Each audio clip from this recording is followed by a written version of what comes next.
Organizational models for IT across the world typically are aligned to and a reflection of the broader organizational model.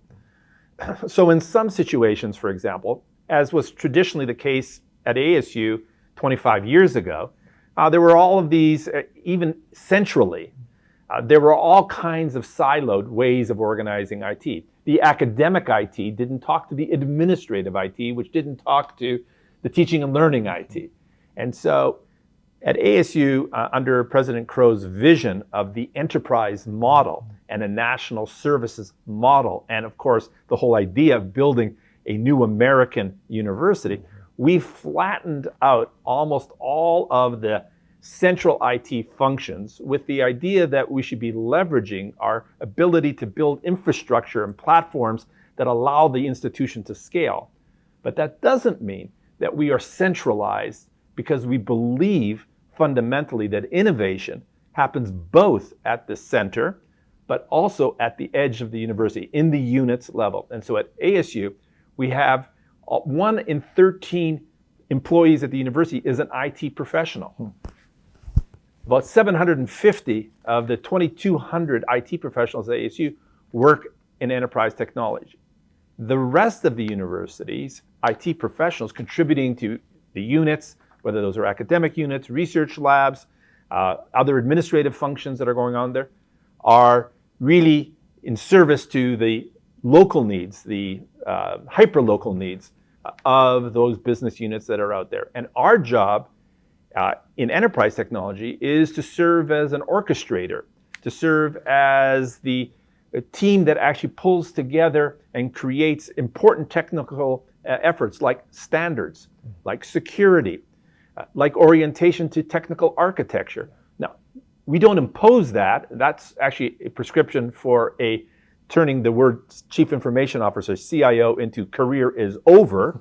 That is not the sort of prescription for success. Our job is to consult, our job is to engage and to socialize and to have those conversations about the standards that will allow the institution to achieve its highest aspirations in the right balance between what we can do centrally to innovate and to operate and to have right tactical toolkit, and at the same time make it possible for the other parts of the university to unlock value, whether that's our online effort where we work extensively with the Ed Plus technology team to let them leverage our infrastructure, but we also leverage their infrastructure along the way.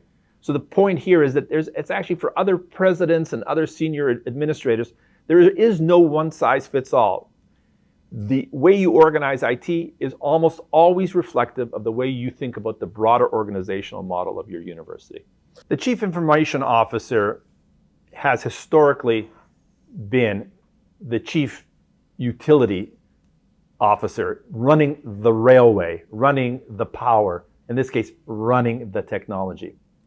And that can actually be a C-suite person, or it can just be a director, if you will, a world-class mechanic.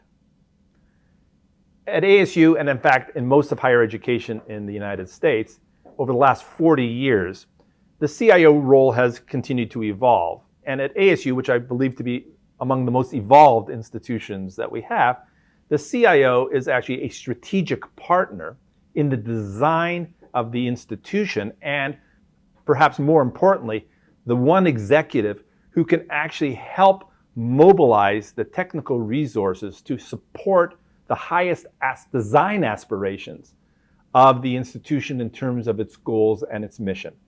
And as a strategic partner, that is a very, very, I would say, central opportunity that a CIO can perform if the institution sees its future tied to leveraging the technology to help achieve its highest aspirations.